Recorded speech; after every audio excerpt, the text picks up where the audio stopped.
आज की कक्षा पर आप सबका स्वागत है बच्चों। अब हम कबीर जी के साखी से पहला पद को सीखेंगे।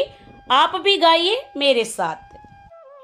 ऐसी बानी बोलिए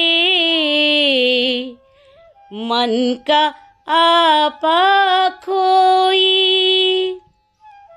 अपना तन शीतल करई, औरन को सुख होय कबीरा, औरन को सुख होय।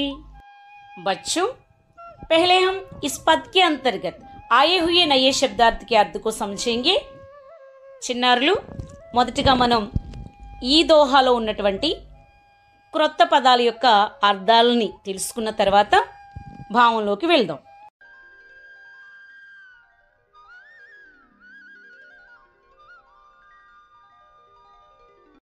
शब्दार्थ बानी वचन, वाणी बोली, आपा अहंकार, तन शरीर शीतल ठंडा, औरनको औरोंको माने ఇతరులకు। చిన్నారులు, అర్థాలు నేర్చుకున్నాం కదా, భావాన్ని కూడా విందాం।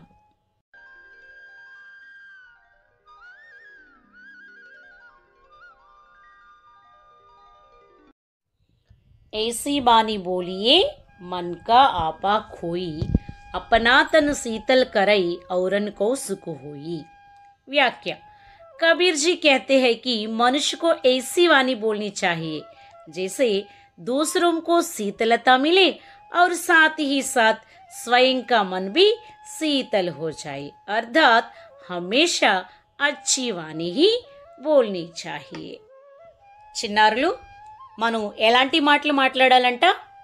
మన మనసులోని అహంకారాన్ని తొలగించుకుని, అంటే చాలామంది చూడండి, నేను నేను నేనే, నేను కాబట్టి అన్న అహంకారంతో మాట్లాడుతూ ఉంటారు। ఎదుటివారిని చాలా చులకన చేసి మాట్లాడుతూ ఉంటారు। అందుకే కబీర్ గారు ఏమంటున్నారంటే, మీరు ఎలాంటి మాటలు మాట్లాడాలి అంటే ఎదుటివారిని సంతోషపెట్టే మాటలు మాట్లాడాలి, నొప్పించే మాటలు కాదు। ఎప్పుడైతే మీరు ఎదుటివారితో మంచిగా మాట్లాడతారో వారి మనసే కాదు, మీ మనసు కూడా చాలా సంతోషంగా ఉంటుంది। అందుకే కదా మన పెద్దలు అంటారు, మృదువైన మాట క్రోధమును చల్లార్చును అని। అంతేకాకుండా సమయోచితమైన మాట చిత్రమైన వెండి పళ్ళెంలో పెట్టినటువంటి బంగారు పండ్ల వంటిది అంటారు। అంటే ఎదుటివారితో మనం సమయస్ఫూర్తిగా సమయోచితంగా మంచి మాటలు మృదువుగా మనం మాట్లాడాలి, అంతే తప్ప ఎదుటివారిని నొప్పించే విధంగా బాధ పెట్టే విధంగా మన మాటలు ఉండకూడదు।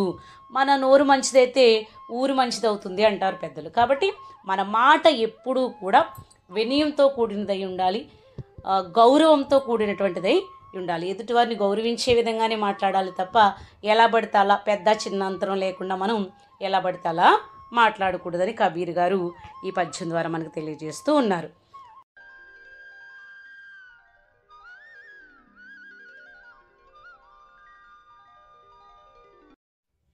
निम्नलिखित पद्यांश को पढ़कर पूछे गए प्रश्नों के उत्तर के लिए सही विकल्प का चयन कीजिए। చిన్నారులు, ఈ పద్యాంశం నుండి మనకి వస్తునిష్ట ప్రశ్నలు అనేవి 5 ఇవ్వబడతాయి।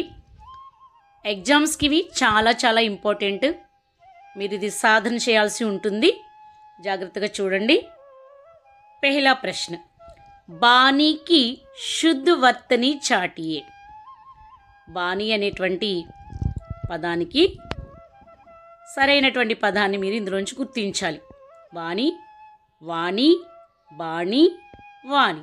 इसमें क्या है बच्चों? ख वाणी। बानी की शुद्ध वर्तनी क्या है बच्चों? वाणी।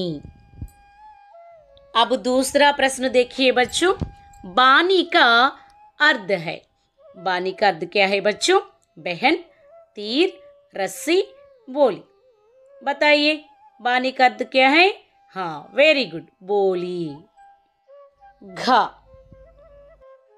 तीसरा प्रश्न देखिए बच्चों, मन का आपा खोने का आशय है। अपनत्व खोना, स्वयं डूब जाना, अहंकार खोना, लीन होना।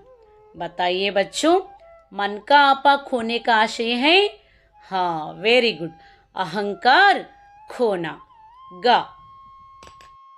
चौथा प्रश्न देखिए बच्चों, इस दोहे में है उपदेश, निर्देश, आदेश, सुझाव। बताइए बच्चों, इस दोहे में क्या है? हाँ, वेरी गुड, उपदेश है। का। अब पांचवा प्रश्न देखिए बच्चों, कबीर किस वाणी का समर्थन करते हैं? जो औरों को सुख दे, जो सबको सुख दे, जो स्वयं को सुख दे, जो खरी खरी सुनाए। बताइए बच्चों, कबीर किस वाणी का समर्थन करते हैं? हाँ, खा, जो सबको సుఖ్ దే, అందరికీ సుఖాన్ని, అందరికీ సంతోషాన్ని కలిగించేటువంటి మాటని కబీర్ గారు కోరుకుంటున్నారు। बच्चों, अब हम साखी से दूसरे पद को देखेंगे। ध्यान से सुनिए।